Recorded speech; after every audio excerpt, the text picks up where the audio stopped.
നമസ്കാരം. ലേറ്റ് എഡിഷനിലേക്ക് എല്ലാ പ്രേക്ഷകർക്കും സ്വാഗതം. ഞാൻ പ്രജിൻസി കണ്ണൻ. നോക്കാം പ്രധാനപ്പെട്ട വാർത്തകൾ, അതിന് വിശദാംശങ്ങൾ. തൃശൂർ എരുമപ്പെട്ടി വെള്ളറക്കാട് വയോധികയെ തെരുവുനായ കടിച്ചുകൊന്നു. കിടപ്പ് രോഗിയായ 84-കാരി കാർത്യായനിയാണ് മരിച്ചത്. മകനും തെരുവുനായയുടെ ആക്രമണത്തിൽ പരിക്കേറ്റു. ഇന്ന് വൈകിട്ട് ഒരു തെരുവുനായ അമ്മനെ കടിച്ച് പരിക്കേൽപ്പിക്കുകയും ഏതാനും നിമിഷങ്ങൾക്കകം അമ്മ മരണപ്പെടുകയും ഉണ്ടായി. അമ്മയെ മെഡിക്കൽ കോളേജിലേക്ക് കൊണ്ടുപോയും മകനെയും മെഡിക്കൽ കോളേജിൽ അഡ്മിറ്റ് ആക്കിയിട്ടുണ്ട്. അതിനുശേഷം നായ വീണ്ടും വേറൊരു വീട്ടിൽ കയറി ഒരാളെ കടിക്കുന്ന സംഭവം കൂടി ഉണ്ടായി. നാട്ടുകാരെല്ലാവരും വലിയ രീതിയിലാണ്, ഒപ്പം നായയെ പിടിക്കാനുള്ള വലിയ ശ്രമത്തിലും കൂടിയാണ് നാട്ടുകാരെല്ലാവരും. ശ്രീകുമാരൻ തൃശ്ശൂരിൽ ചേർന്ന് കൂടുതൽ വിവരങ്ങളുമായി. ശ്രീത്ത്, ഞെട്ടിപ്പിക്കുന്ന വാർത്തയാണ് തൃശ്ശൂരിൽ നിന്ന് ഇന്ന് പുറത്തു വന്നത്. ഇപ്പോൾ അറിയേണ്ട കാര്യം, ഈ തെരുവുനായയെ ഇപ്പോഴും പിടികൂടിയിട്ടില്ല എന്നാണ് മനസ്സിലാക്കാൻ കഴിയുന്നത്. അതിന് പേവിഷബാധയുണ്ടോ, അത്തരം കാര്യങ്ങളിലൊക്കെ തന്നെ ഇപ്പോഴും സംശയം ഉണ്ടോ? നിലവിൽ ഈ പരിക്കേറ്റ് ചികിത്സയിലുള്ള ആളുടെയൊക്കെ ആരോഗ്യസ്ഥിതി എന്താണ്? പ്രജിൻ, ആ നായ്ക്ക് പേവിഷബാധയുണ്ട് എന്ന് നാട്ടുകാർ ഒന്നടങ്കം പറയുന്നുണ്ട്. പഞ്ചായത്ത് അധികൃതരും നാട്ടുകാരും ചേർന്ന് വലയിട്ട നായയെ പിടികൂടാൻ ശ്രമിക്കുന്ന ദൃശ്യങ്ങൾ ഏതാണ്ട് കുറച്ചു സമയം മുൻപ് ആ നായയെ പിടികൂടാൻ വേണ്ടിയിട്ടുള്ള ഒരു നീക്കം നടന്നിരുന്നു.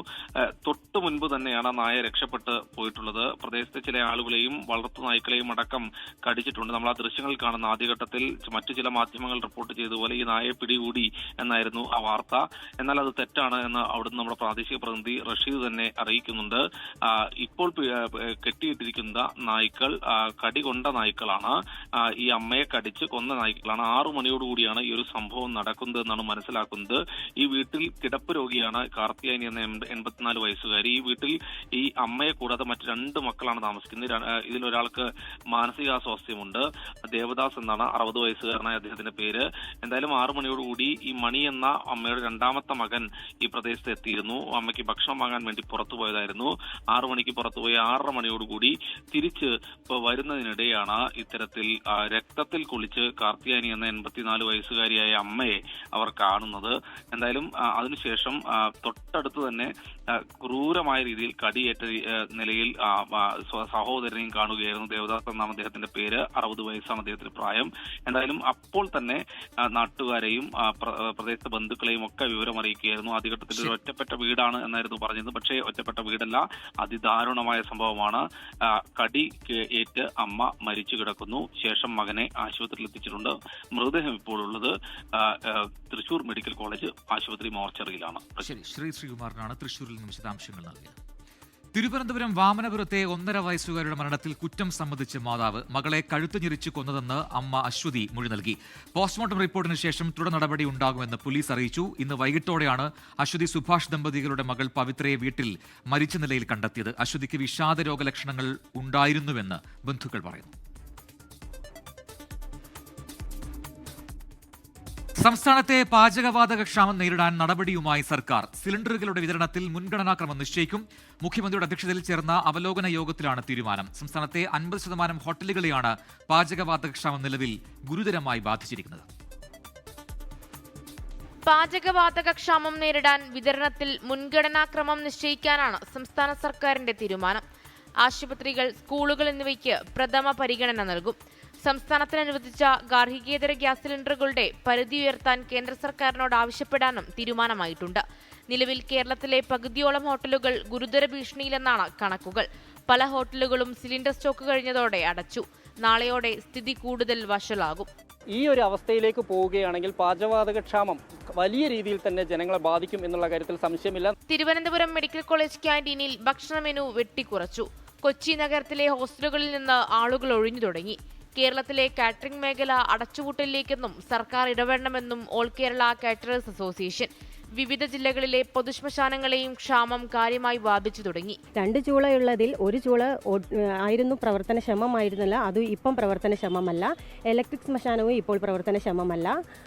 പിന്നെ ഗ്യാസിൽ കൊണ്ട് മാത്രം ഓടിപ്പോയ ഒരു സ്ഥാപനമാണ് ഇതും ഇപ്പോൾ നിലച്ച മട്ടാണ്. സിലിണ്ടർ ക്ഷാമം രൂക്ഷമായതോടെ ഇടതു യുവജന സംഘടനകൾ സംസ്ഥാന വ്യാപക പ്രതിഷേധത്തിന് ആഹ്വാനം ചെയ്തിട്ടുണ്ട്. തിരുവനന്തപുരം ജില്ലാ കമ്മിറ്റി രാജ്ഭവനിലേക്ക് മാർച്ച് നടത്തി. കേന്ദ്ര സർക്കാർ നിസ്സംഗത അവസാനിപ്പിക്കണമെന്നാവശ്യപ്പെട്ട് നരേന്ദ്രമോദിയുടെ കോലം കത്തിച്ചായിരുന്നു കോഴിക്കോട് ജില്ലയിലെ ഡിവൈഎഫ്ഐ പ്രതിഷേധം. 24 തിരുവനന്തപുരം. മധ്യപൂർവേഷ്യൻ സംഘർഷത്തെ തുടർന്ന് വാണിജ്യ LPG സിലിണ്ടർ വിതരണം തടസ്സപ്പെട്ടതോടെ രാജ്യത്ത് ഹോട്ടലുകൾ കൂട്ടമായി അടയ്ക്കുകയാണ്. നാളെയോടെ സ്ഥിതി ഇനിയും രൂക്ഷമാകുമെന്നാണ് റിപ്പോർട്ടുകൾ. ഹോട്ടലുകൾക്ക് പുറമെ മറ്റ് മേഖലകളിലേക്കും പ്രതിസന്ധി വ്യാപിക്കുകയാണ്. വാണിജ്യ പാചകവാതക സിലിണ്ടറുകളുടെ വിതരണവും ഉത്പാദനവും തടസ്സപ്പെട്ടതോടെ ഹോട്ടൽ മേഖലയിലെ പ്രതിസന്ധി മൂന്നാം നാളിൽ അതീവ ഗുരുതരം. വൻ നഗരങ്ങളിൽ നൂറുകണക്കിന് ഹോട്ടലുകൾ താൽക്കാലികമായി അടച്ചെന്നാണ് റിപ്പോർട്ട്. മെനു മാറ്റിയും വെട്ടിച്ചുരുക്കിയും പിടിച്ചു നിൽക്കാനുള്ള പെടാപ്പാടിലാണ് മറ്റുള്ളവർ. രൂക്ഷമായ പ്രതിസന്ധിയിലൂടെയാണ് ഓരോ ദിവസവും ഹോട്ടലുകൾ കടന്നു പോകുന്നത്. സിലിണ്ടർ കിട്ടാത്ത ഒരു നില വന്നതോടുകൂടി ഇവിടെ പൂർണ്ണമായും തന്നെ അടുപ്പിലേക്കും അതുപോലെ തന്നെ ഇൻഡക്ഷൻ സ്റ്റൗവിലേക്കുമൊക്കെ മാറിയിരിക്കുകയാണ്. ഗ്യാസ് ഇല്ലാமல் கொஞ்சம் கஷ்டமாக தான் இருக்கு. அதனால நம்ம எல்லா பொருளும் கொடுக்க முடியல. இதை இருக்கிற பொருளை நம்ம அட்ஜஸ்ட் பண்ணி கொடுத்துட்டு இருக்கு. ബംഗളൂരു നഗരത്തിൽ 25% ഹോട്ടലുകളും അടച്ചുപൂട്ടി. 35,000 ഹോട്ടലുകളാണ് ആകെ നഗരത്തിലുള്ളത്. കരിഞ്ചന്തയിൽ സിലിണ്ടറുകൾക്ക് 5,000 മുതൽ 7,000 രൂപ വരെയെന്ന് ഹോട്ടൽ ഉടമകൾ പറയുന്നു. ഹോട്ടലുകൾക്ക് പുറമെ ഹോസ്റ്റലുകൾ, ക്യാന്റീനുകൾ, സർക്കാർ സ്വകാര്യ സ്ഥാപനങ്ങൾ, ശ്മശാനങ്ങൾ തുടങ്ങിയ മേഖലകളിലേക്കും LPG പ്രതിസന്ധി വ്യാപിക്കുന്നെന്നാണ് റിപ്പോർട്ട്. പ്രതിസന്ധി മറികടക്കാൻ ഗ്രാമപ്രദേശങ്ങളിൽ സിലിണ്ടർ ബുക്കിംഗിന്റെ കാലാവധി 45 ദിവസമാക്കി വർദ്ധിപ്പിച്ചു. ആഭ്യന്തര LPG ഉൽപാദനം ഇന്ന് 28% വർദ്ധിപ്പിക്കാനും കേന്ദ്രം തീരുമാനിച്ചിട്ടുണ്ട്. പ്രതിസന്ധി തുടർന്നാൽ ഓൺലൈൻ ഭക്ഷണ ഡെലിവറി അടക്കം നിർത്തിവെക്കേണ്ടി വരും. വിവിധ ബ്യൂറോകൾക്കൊപ്പം 24 ഡൽഹി. മറ്റൊരു വാർത്തയിലേക്ക്. കാസർഗോഡ് DCC പ്രസിഡന്റ് PK ഫൈസലിനെതിരെ ഗുരുതര ആരോപണവുമായി ഭീമനടി മണ്ഡലം പ്രസിഡന്റ് മുഹമ്മദ് ഷെരീഫ്. യൂത്ത് കോൺഗ്രസ് നേതാവ് ജോമോൻ ജോസിനെതിരെ പുറത്തുവന്ന കത്ത് വ്യാജമാണ്. ജോമോനെതിരായ കത്തിൽ ഒപ്പുവെച്ചില്ലെന്നും DCC പ്രസിഡന്റ് ആവശ്യപ്പെട്ടതിനെ തുടർന്നാണ് ബ്ലാങ്ക് പേപ്പറിൽ ഒപ്പുവെച്ചതെന്നും മുഹമ്മദ് ഷെരീഫ് 24-നോട് പറഞ്ഞു. ദീപാദാസ് മുൻഷിക്ക് നമ്മൾ അങ്ങനെ ഒരു പരാതി കൊടുത്തിട്ടില്ല. മണ്ഡലം പ്രസിഡന്റ് എന്നുള്ള രീതിയിൽ അങ്ങനെ ഒരു കത്ത് നമ്മൾ കൊടുത്തിട്ടില്ല.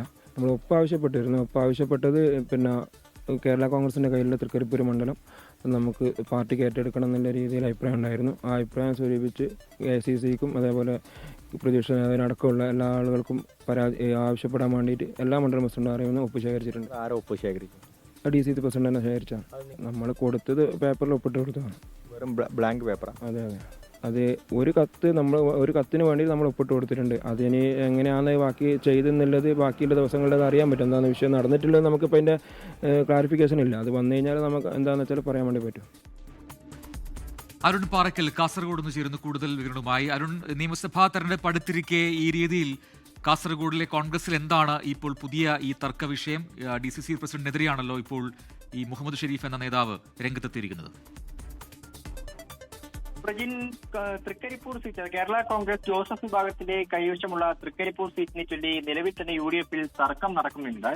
ഇതിനിടയിൽ കോൺഗ്രസ് ഈ സീറ്റ് ഏറ്റെടുക്കണമെന്നൊരു ആവശ്യം ഉയർന്നു കഴിയുകയും ചെയ്തിരുന്നു. ഇതിനിടെ സ്ഥാനാർത്ഥിത്വത്തെ ചൊല്ലി യൂത്ത് കോൺഗ്രസിന്റെ സംസ്ഥാന സംഘടനാ ചുമതലയുള്ള ജനറൽ സെക്രട്ടറി ജോമോൻ ജോസും അതുപോലെ തന്നെ DCC പ്രസിഡന്റ് PK ഫൈസലുമൊക്കെ രംഗത്ത് വരികയും ചെയ്തു.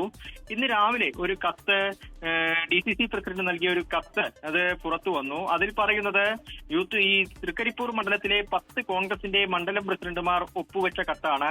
യൂത്ത് കോൺഗ്രസ് നേതാവ് ജോമോൻ ജോസിനെ ഇവിടെ സ്ഥാനാർത്ഥിയാക്കരുത്, സംഘടനാപരമായി ഒരു തരത്തിലും സഹകരിക്കാത്ത ആളാണ് ജോമോൻ ജോസഫ് എന്നൊക്കെയാണ് ആ കത്തിൽ പറയുന്നത്. ദീപാദാസ് മുൻഷിക്ക് ഈ മണ്ഡലം പ്രസിഡന്റുമാർ നൽകിയ കത്തെന്ന രീതിക്കാണ് അത് പുറത്തുവരികയും മാധ്യമങ്ങൾക്ക് നൽകുകയും ചെയ്തത്.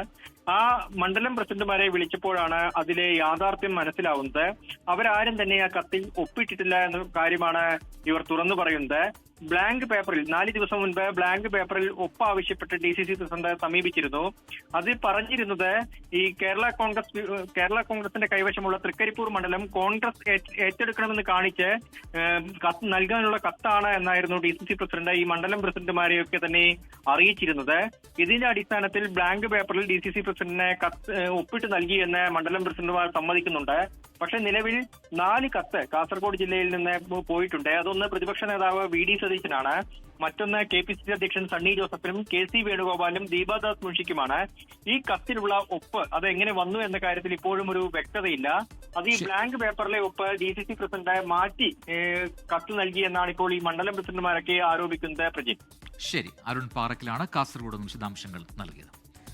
6 പതിറ്റാണ്ട് കാലത്തെ CPIM ബന്ധം ഉപേക്ഷിച്ച് അമ്പലപ്പുഴയിൽ മുതിർന്ന നേതാവ് G സുധാകരൻ സ്വതന്ത്ര സ്ഥാനാർത്ഥി. CPIMന്റെ അണുന നീക്കങ്ങൾ തള്ളിയാണ് അമ്പലപ്പുഴയിൽ സ്വതന്ത്ര സ്ഥാനാർത്ഥിയാകുമെന്ന G സുധാകരന്റെ പ്രഖ്യാപനം. ബ്രാഞ്ചിൽ പോലും പ്രവർത്തിക്കാൻ കഴിയാത്ത സ്ഥിതി. ആ സ്ഥിതിയിൽ ഞാൻ പാർട്ടി മെമ്പർഷിപ്പിൽ നിന്ന് ഒഴിവായി. 2-3 ആഴ്ചയായി. പുതുക്കി. ഞാൻ സ്വതന്ത്രനായി ഈ അനുഭവത്തിൻ്റെ അടിസ്ഥാനത്തിൽ ഈ മണ്ഡലത്തിൽ മത്സരിക്കാൻ ഉദ്ദേശിക്കുന്നു. ദീർഘനാൾ CPIMന്റെ ശബ്ദമായിരുന്ന ജി സുധാകരൻ ഇനി പാർട്ടിക്ക് വിമതൻ. Party general secretary MA Baby ഉൾപ്പെടെ ഉന്നത നേതൃത്വം നടത്തിയ അനുനയ നീക്കങ്ങൾ സുധാകരന്റെ മനസ്സ് മാറ്റിയില്ല. ഒടുവിൽ പുന്നപ്ര പറവൂരിലെ വീട്ടിൽ മാധ്യമങ്ങളോട് തുറന്നു പറച്ചിൽ. രാഷ്ട്രീയ അനുഭവങ്ങൾ പറയുമ്പോൾ വൈകാരികത നിറഞ്ഞ വാക്കുകൾ. പിന്നാലെ ആലപ്പുഴയിലെ ഇപ്പോഴത്തെ നേതൃത്വത്തെ പറഞ്ഞെത്തിയപ്പോൾ വിമർശനത്തിന്റെ മൂർച്ചയേറി. സൈബർ ആക്രമണം ഉൾപ്പെടെ പാർട്ടിയോടുള്ള വിയോജിപ്പുകൾ ജി സുധാകരൻ അക്കമിട്ട് പറഞ്ഞു.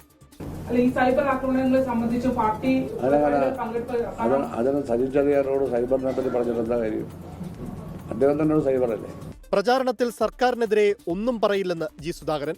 പിണറായി വിളിച്ചാവശ്യപ്പെട്ടാൽ മത്സരത്തിൽ നിന്ന് പിന്മാറുമോ എന്ന ചോദ്യത്തിൽ നിന്ന് സുധാകരൻ ഒഴിഞ്ഞുമാറി. പിണറായി വിജയൻ വിളിച്ച് ആവശ്യപ്പെടുകയാണെങ്കിൽ പിൻവലിക്കണോ? അതായത് അത്രയും ആദരിക്കുന്ന നേതാവല്ലേ? അല്ല, ഇതൊക്കെ നിങ്ങളെ ആവശ്യമില്ല ചോദിച്ചു. ഞാൻ പറഞ്ഞു. 24 ആലപ്പുഴ. പാർട്ടി വിട്ട് സ്വതന്ത്ര സ്ഥാനാർത്ഥിത്വം പ്രഖ്യാപിച്ച ജി സുധാകരനെതിരെ ജന്മനാട്ടിൽ CPIMന്റെ പ്രതിഷേധ പ്രകടനം. താമരക്കുളത്താണ് രൂക്ഷ മുദ്രാവാക്യങ്ങളുമായി CPIM ശക്തി പ്രകടനം നടത്തിയത്.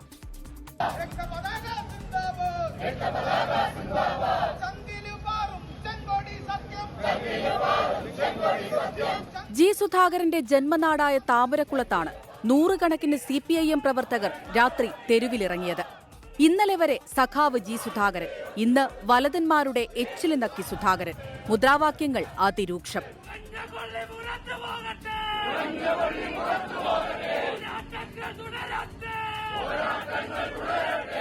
ജില്ലാ സെക്രട്ടേറിയറ്റ് അംഗം കെ രാഘവന്റെ നേതൃത്വത്തിൽ നടന്ന പ്രകടനം ജി ഭുവനേശ്വരന്റെ രക്തസാക്ഷി കുടീരത്തിൽ സമാപിച്ചു. വർഗവഞ്ചകന് മാപ്പില്ല, വോട്ടില്ല എന്നെഴുതി പോസ്റ്ററുകളും ജില്ലയിലാകെ CPIM ഒട്ടിച്ചു.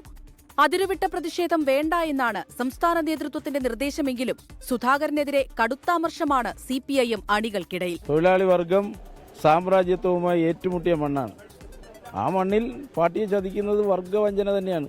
രക്തസാക്ഷികൾ പടഞ്ഞു വീണ മണ്ണാണ് നമ്മൾ ഈ നിൽക്കുന്ന സ്ഥലം. അത്രയും പ്രസക്തിയുണ്ട്. അതുകൊണ്ട് നമ്മൾ പറഞ്ഞു, പുള്ളിയുടെ പത്രസമ്മേളനം മുഴുവൻ കുറുക്കനെ പോലായിരുന്നു. ഞങ്ങൾ വിളിക്കുന്ന പേര് പൊളിറ്റിക്കൽ ക്രിമിനൽ എന്നല്ലേ നമ്മൾ വിളിക്കുന്നത്. നമ്മൾ വിളിക്കുന്നത് പൊളിറ്റിക്കൽ ഫോക്സാണ്, രാഷ്ട്രീയ ആയിട്ടുള്ള കുറുക്കൻ. അതാ പുള്ളി. അതാണ് ഇന്നത്തെ സമ്മേളനം മുഴുവൻ.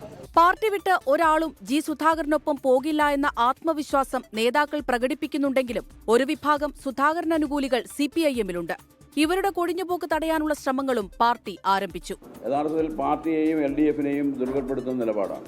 അത് സഹായിക്കുന്നത് UDFനെയും BJPയുമാണ്. ദീർഘകാലം നമ്മുടെ പാർട്ടിയുടെ സംസ്ഥാന കമ്മിറ്റി അംഗവും MLAയും മന്ത്രിയും അതുപോലെ വിവിധ വിഭജന പ്രസ്ഥാനങ്ങളുടെ ചുമതല വഹിക്കുകയും ചെയ്ത സുധാകരൻ സഖാവ്. അങ്ങനെയുള്ളൊരു സഖാവിലൊന്നും ഒരിക്കലും ഉണ്ടാകാൻ പാടില്ലാത്ത ഒരു കാര്യമാണ് ഉണ്ടായിട്ടുള്ളത്. നാളെ മുതൽ രാഷ്ട്രീയ വിശദീകരണ യോഗങ്ങളിലേക്ക് കടക്കാനാണ് പാർട്ടി തീരുമാനം. 24 ആലപ്പുഴ. മന്ത്രി റോഷി അഗസ്റ്റിൻ ഉൾപ്പെടെ കേരള കോൺഗ്രസ് എമ്മിന്റെ എല്ലാ സിറ്റിംഗ് MLAമാരും നിയമസഭാ തെരഞ്ഞെടുപ്പിൽ മത്സരിക്കുമെന്ന് party chairman Jose K Mani. കട്ടപ്പനയിൽ റോഷി അഗസ്റ്റിൻ നയിക്കുന്ന വികസന മുന്നേറ്റ യാത്രയുടെ സമാപന സമ്മേളനത്തിലാണ് ജോസ് കെ മാണിയുടെ പ്രഖ്യാപനം. LDFലെ സീറ്റ് വിഭജനം പൂർത്തിയാകുന്നതിന് മുൻപാണ് ജോസ് കെ മാണി കേരള കോൺഗ്രസ് എമ്മിന്റെ സ്ഥാനാർത്ഥികളെ പ്രഖ്യാപിച്ചത്. ഞാൻ മരിക്കുകയാണെങ്കിൽ പോലും അത് ഇടുക്കിയിലായിരിക്കും. ഇടുക്കിയിലെ ജനങ്ങളെ വിട്ടിട്ട് എനിക്ക് എങ്ങോട്ടും പോകാൻ കഴിയില്ല എന്ന് ഞാൻ പറഞ്ഞു. ചെയർമാൻ എന്ന നിലയ്ക്ക് ഇവിടെ നിൽക്കുമ്പോൾ എനിക്ക് പരിമിതിയുണ്ട്. പക്ഷെ പരിമിതിയില്ലാത്തത് സ്ഥാനാർത്ഥിയെ എനിക്ക് പ്രഖ്യാപിക്കാൻ കഴിയും. ഇതുവരെ അങ്ങനെ ഒരു കാര്യത്തിലേക്ക് പോയില്ല, നമുക്കറിയാം. പക്ഷെ ഇവിടെ നിൽക്കുമ്പോൾ അത് പറയാതെ പോകുന്നത് ശരിയല്ല. ഇവിടെ സ്ഥാനാർത്ഥിയായി തന്നെ ഇടുക്കിയിൽ ഇപ്പോഴത്തെ MLA ശ്രീ റോഷി അഗസ്റ്റിൻ ഉണ്ടായിരിക്കും എന്ന് പറയാൻ ആഗ്രഹിക്കുന്നു. തിരികെ വാർത്തകളിലേക്ക്. സംസ്ഥാനം തെരഞ്ഞെടുപ്പ് ചൂടിലേക്ക് കടക്കുമ്പോൾ ജനമനസ്സറിയാൻ 24 ഡിജിറ്റൽ സർവേ. തെരഞ്ഞെടുപ്പിൽ ആര് വീഴും ആര് വാഴും. ജനമനസ്സറിയാൻ 24 നടത്തുന്ന അഭിപ്രായ സർവേയിൽ പ്രേക്ഷകർക്കും പങ്കെടുക്കാം. നിയമസഭാ തെരഞ്ഞെടുപ്പിലേക്ക് കേരളം കടക്കുമ്പോൾ ജനമനസ്സറിയുകയാണ് 24 ഡിജിറ്റൽ സർവേ ലക്ഷ്യമിടുന്നത്. സംസ്ഥാനത്തിന്റെ രാഷ്ട്രീയ സ്പന്ദനങ്ങളും വിവാദ വിഷയങ്ങളിൽ ജനങ്ങളുടെ നിലപാടുകളും രേഖപ്പെടുത്തുകയാണ് അഭിപ്രായ സർവേയിലൂടെ 24. കേരളത്തിൽ ഭരണത്തിലെത്തുക ഏത് മുന്നണി? ആരാകും അടുത്ത മുഖ്യമന്ത്രി? സംസ്ഥാനത്ത് ഭരണവിരുദ്ധ വികാരമുണ്ടോ? ശബരിമല സ്വർണ്ണക്കൊള്ളയും ആരോഗ്യരംഗത്തെ വിവാദങ്ങളും തുടങ്ങി വിവിധ വിഷയങ്ങളിൽ ജനങ്ങളുടെ നിലപാടറിയുകയാണ് സർവേയിലൂടെ. വോട്ടേഴ്സ് ആർക്കൊപ്പം നിൽക്കും? നിയമസഭാ തെരഞ്ഞെടുപ്പിന്റെ മൂഡ് ട്രാക്കർ, 24-ന്റെ ഡിജിറ്റൽ സർവേ. സർവേയിൽ പങ്കെടുക്കാൻ QR കോഡ് സ്കാൻ ചെയ്യാം. മെഗാ ഡിജിറ്റൽ പോളിൽ പങ്കാളിയാകാം. News desk 24. SNDP യോഗം ജനറൽ സെക്രട്ടറി സ്ഥാനത്ത് നിന്ന് വെള്ളാപ്പള്ളി നടേശനെ അയോഗ്യനാക്കി ഹൈക്കോടതിയുടെ നിർണായക ഉത്തരവ്. യോഗം പ്രസിഡന്റ് ഡോക്ടർ എം.എൻ. സോമനും വൈസ് പ്രസിഡന്റ് തുഷാർ വെള്ളാപ്പള്ളിക്കും ഭാരവാഹികൾക്കും തുടരാൻ കഴിയില്ല. കമ്പനി നിയമത്തിന്റെ ലംഘനം നടന്നുവെന്ന കണ്ടെത്തലിനെ തുടർന്നാണ് കോടതിയുടെ നടപടി. ദീർഘനാളത്തെ നിയമപോരാട്ടത്തിനൊടുവിലാണ് SNDP സംരക്ഷണ സമിതിയുടെ വാദങ്ങൾ കോടതി അംഗീകരിച്ചത്. വെള്ളാപ്പള്ളി നടേശനൊപ്പം പ്രസിഡന്റ് M.N. സോമനും വൈസ് പ്രസിഡന്റ് തുഷാർ വെള്ളാപ്പള്ളിയും ബോർഡ് അംഗങ്ങളായ 170 പേരും അയോഗ്യരായി. സത്യത്തിന്റെ വിധിയാണ് ഇന്ന് വെള്ളാപ്പള്ളി നടേശനെതിരായിട്ടുള്ള ഈ വിധി. SNDP യോഗത്തിന്റെ എല്ലാ ആനുകൂല്യങ്ങളും, എല്ലാ സമ്പത്തും, എല്ലാ അധികാരങ്ങളും ഒരാളിൽ നിക്ഷിപ്തമായിട്ടുള്ള ഒരു ഭരണമായിരുന്നു ഇതുവരെ നടന്നുകൊണ്ടിരുന്നത്. ആയിരക്കണക്കിന് സ്കൂളിൽ നിന്ന് കിട്ടുന്ന വരുമാനങ്ങൾ, SNDP കിട്ടുന്ന വരുമാനങ്ങൾ, ഇതൊന്നും SNDP യോഗത്തിന്റെയോ അല്ല SNDP വിശ്വസിക്കുന്ന ശ്രീ നാരായണീയരുടെ ഒരു ഗുണത്തിന് ഉപയോഗിച്ചില്ല എന്നാണ് സത്യം. നോൺ ട്രേഡിംഗ് കമ്പനിയായ SNDP യോഗം തുടർച്ചയായി 3 വർഷം രജിസ്റ്റർ ഓഫ് കമ്പനിക്ക് തങ്ങളുടെ കണക്കുകൾ കൈമാറിയില്ലെന്നായിരുന്നു ഹർജി. പ്രതിരോധിക്കാൻ വെള്ളാപ്പള്ളിയും കൂട്ടരും ശ്രമങ്ങൾ നടത്തിയെങ്കിലും ഫലം കണ്ടില്ല. ജസ്റ്റിസ് TR രവിയുടെ ബെഞ്ചാണ് ഹർജി പരിഗണിച്ചത്. SNDP യോഗത്തിന്റെ ഭാരവാഹികളല്ല വെള്ളാപ്പള്ളി നടേശനും തുഷാർ വെള്ളാപ്പള്ളിയും M.N. സോമനും അരേക്കണ്ടി സന്തോഷും ഇപ്പോ ഈ നിമിഷം മുതൽ അവർ SNDP യോഗത്തിന്റെ ഭാരവാഹികളല്ല. 8 അല്ലെങ്കിൽ 15 ഡയറക്ടേഴ്സിനെ അവർ താൽക്കാലികമായി നിയമിച്ച് താൽക്കാലിക ഭരണം നടത്തി തെരഞ്ഞെടുപ്പ് നടത്തണമെന്നുള്ളതാണ് ഇന്നത്തെ തീരുമാനം. വിധി തിരിച്ചടിയല്ലെന്നും അപ്പീൽ നൽകുമെന്നും ഔദ്യോഗിക പക്ഷം അറിയിച്ചു. 24 കൊച്ചി. മുൻ ദേവസ്വം മന്ത്രി കടകംപള്ളി സുരേന്ദ്രനെതിരെ ശബരിമല സ്വർണ്ണക്കൊള്ള കേസ് പ്രതി ഉണ്ണികൃഷ്ണൻ പോറ്റി നൽകിയ പരാതിയിൽ പ്രാഥമിക അന്വേഷണത്തിന് പോലീസ്. ഭൂമി തട്ടിപ്പ് കേസിൽ തന്നെ കൊടുക്കാനായി കടകംപള്ളി സുരേന്ദ്രൻ ഗൂഢാലോചന നടത്തിയെന്നാണ് ഉണ്ണികൃഷ്ണൻ പോറ്റിയുടെ പരാതി. തിരുവനന്തപുരം കഴക്കൂട്ടം സ്വദേശി പ്രതിഭ ഭൂമി തട്ടിപ്പുമായി ബന്ധപ്പെട്ട് പരാതി നൽകിയതിനു പിന്നിൽ കടകംപള്ളി സുരേന്ദ്രനാണെന്നായിരുന്നു ഉണ്ണികൃഷ്ണൻ പോറ്റിയുടെ ആരോപണം. ശബരിമല സ്വർണ്ണക്കവർച്ചാ കേസിൽ താൻ പുറത്തിറങ്ങുന്നത് തടയാൻ കടകംപള്ളി ശ്രമിക്കുകയാണെന്നും വിഷയത്തിൽ അന്വേഷണം വേണമെന്നും സംസ്ഥാന പോലീസ് മേധാവിക്ക് നൽകിയ പരാതിയിൽ ഉണ്ണികൃഷ്ണൻ പോറ്റി ആവശ്യപ്പെട്ടിരുന്നു. DGPക്ക് നൽകിയ പരാതി അന്വേഷണത്തിനായി തിരുവനന്തപുരം സിറ്റി പോലീസ് കമ്മീഷണർക്ക് കൈമാറും. പ്രാഥമിക അന്വേഷണം നടത്തിയ ശേഷമായിരിക്കും കേസെടുക്കണമെന്ന് തീരുമാനിക്കുക. പരാതിക്ക് പിന്നിൽ രാഷ്ട്രീയ ഗൂഢാലോചനയെന്ന് കടകംപള്ളി സുരേന്ദ്രൻ. ഞാൻ ഈ തെരഞ്ഞെടുപ്പിൽ മത്സരിക്കുന്നു എന്ന ഒരു അവസ്ഥ ഇപ്പോൾ വന്നിട്ടുണ്ട്. നമ്മുടെ സ്നേഹിതന്മാരിൽ ആരെങ്കിലും ഒരാൾ നടത്തിയ ഒരു നീചമായ ഗൂഢാലോചനയായിട്ട് മാത്രമേ പോറ്റിയുടെ ഈ പരാതിയെ എനിക്ക് കാണാൻ വേണ്ടി സാധിക്കുന്നുള്ളൂ. ഞാനിപ്പോൾ തൽക്കാലം ആ പരാതി കൊടുപ്പിക്കുന്നതിന് പിന്നിൽ നിന്ന ആളുകളെക്കുറിച്ചൊന്നും പറയാൻ വേണ്ടിയിട്ട് ആഗ്രഹിക്കുന്നില്ല. ഏതെങ്കിലും സന്ദർഭം വരുമ്പോഴത്തേക്ക് ഞാനത് പറയുക തന്നെ ചെയ്യും. 2020-ൽ 25 ലക്ഷം രൂപ പോറ്റിയിൽ നിന്ന് പലിശയ്ക്ക് വാങ്ങിയപ്പോൾ ഈടായി നൽകിയ 10 സെന്റ് സ്ഥലം പോറ്റി മറച്ചുവിറ്റുവെന്നായിരുന്നു കഴക്കൂട്ടം സ്വദേശി പ്രതിഭയുടെ പരാതി. എന്നാൽ ആരോപണം അടിസ്ഥാനരഹിതമെന്ന് പരാതിയിൽ ഉണ്ണികൃഷ്ണൻ പോറ്റി പറയുന്നു. പ്രതിഭയെ സാമ്പത്തികമായി സഹായിക്കണമെന്ന് ദേവസ്വം മന്ത്രിയായിരുന്നപ്പോൾ കടകംപള്ളി സുരേന്ദ്രൻ ആവശ്യപ്പെട്ടിരുന്നുവെന്നും ഉണ്ണികൃഷ്ണൻ പോറ്റി പരാതിയിൽ ആരോപിച്ചിരുന്നു. 24 തിരുവനന്തപുരം. Welcome back. ഇപ്പോൾ ലഭിക്കുന്ന വളരെ പ്രധാനപ്പെട്ട ഒരു വാർത്ത ഡൽഹിയിൽ നിന്നാണ്. അത് പ്രധാനമന്ത്രി നരേന്ദ്രമോദി ഇറാൻ പ്രസിഡന്റ് മസൂദ് പെസഷ്കിനുമായി സംസാരിച്ചു, ചർച്ച നടത്തി എന്നുള്ള വാർത്തയാണ് ഇപ്പോൾ പുറത്തുവന്നത്. മേഖലയിലെ ഗുരുതരമായ പ്രശ്നങ്ങൾ, സ്ഥിതിഗതികളൊക്കെ തന്നെ ചർച്ചയായി എന്നുകൂടി മനസ്സിലാക്കാൻ കഴിയുന്നു. സംഘർഷം വർദ്ധിക്കുന്നതിലും സാധാരണക്കാരുടെ ജീവൻ നഷ്ടമാകുന്നതിലും പ്രധാനമന്ത്രി നരേന്ദ്രമോദി ആശങ്ക പ്രകടിപ്പിച്ചു എന്നുകൂടിയാണ് ഡൽഹിയിൽ നിന്നും പുറത്തുവരുന്ന വാർത്തകൾ. മന്ത്രി വീണ ജോർജിനെ വധിക്കാൻ ശ്രമിച്ചു എന്ന കേസിൽ CPIM വാദം പൊളിച്ച് കോടതി ഉത്തരവിലെ നിരീക്ഷണം. KSU പ്രവർത്തകരുടെ കയ്യിൽ ആയുധം ഉണ്ടായിരുന്നില്ല എന്നും കരിങ്കൊടി മാത്രമാണ് ഉണ്ടായിരുന്നത് എന്നും ജാമ്യം നൽകിയുള്ള ഉത്തരവിൽ പറയുന്നു. വീണ ജോർജിന്റെ മൊഴി എടുക്കാതിരുന്നത് അസ്വാഭാവികമാണെന്നും തലശ്ശേരി ജില്ലാ സെഷൻസ് കോടതി നിരീക്ഷിച്ചു. മൊഴി നൽകിയത് ടൗൺ സ്റ്റേഷനിലെ SI ഉൾപ്പെടെ 3 പോലീസുകാർ ആണെന്നും ഉത്തരവിൽ പറയുന്നുണ്ട്.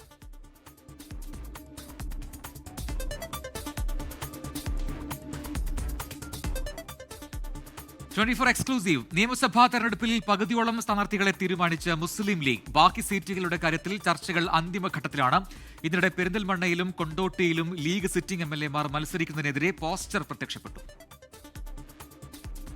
മുസ്ലിം ലീഗ് മത്സരിക്കുന്ന 27 സീറ്റുകളിൽ 15ഓളം സീറ്റുകളിലാണ് ധാരണയായത്. ദേശീയ ജനറൽ സെക്രട്ടറി PK കുഞ്ഞാലിക്കുട്ടി വേങ്ങരയിൽ തന്നെ മത്സരിക്കും. കോഴിക്കോട് സൗത്തിൽ MK മുനീർ, PMA സലാം തിരൂരങ്ങാടിയിൽ സ്ഥാനാർത്ഥിയാകും. മഞ്ചേശ്വരത്ത് AK Ashraf, Kuttiyadi Parakkal Abdulla, Manjeri advocate Rahmathulla, Eranad PK Basheer, Perinthalmanna Najeeb Kanthapuram, Kottakkal Abid Hussain Thangal, Mannarkkad N Shamsuddin, കളമശ്ശേരിയിൽ V Abdul Gafoor എന്നിവരെയാണ് പാർട്ടി മത്സരിപ്പിക്കുക. 2 വനിതാ സ്ഥാനാർത്ഥികൾക്ക് ഇത്തവണ നറുക്കുവീഴും. സുഹ്റ മമ്പാടും ഫാത്തിമ തഹലിയയുമാണ് പരിഗണനയിൽ. യൂത്ത് ലീഗ് നേതാക്കളായ PK ഫിറോസ്, PK നവാസ് എന്നിവർ വിജയ സാധ്യതയുള്ള സീറ്റുകളിൽ വരും. PM സാദിഖ് അലിക്കും ഫൈസൽ ബാബുവിനും TP അഷ്റഫ് അലിക്കും സീറ്റ് ലഭിച്ചേക്കും. അതേസമയം കൊണ്ടോട്ടിയിലെ ലീഗ് സിറ്റിംഗ് MLA TV ഇബ്രാഹിമിനെതിരെ പ്രാദേശിക വാട്സാപ്പ് ഗ്രൂപ്പിൽ പ്രതിഷേധമുയർന്നു.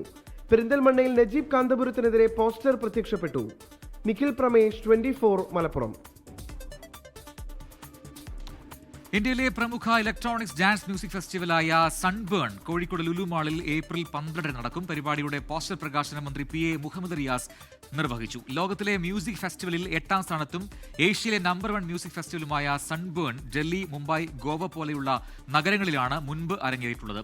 ഇന്ത്യയിലെ പ്രശസ്ത EDM ആർട്ടിസ്റ്റായ ന്യൂക്ലിയ ലൈവ് പ്രകടനം നടത്തും. ടിക്കറ്റ് ബുക്ക് മൈ ഷോയിൽ ലഭ്യമാണ്.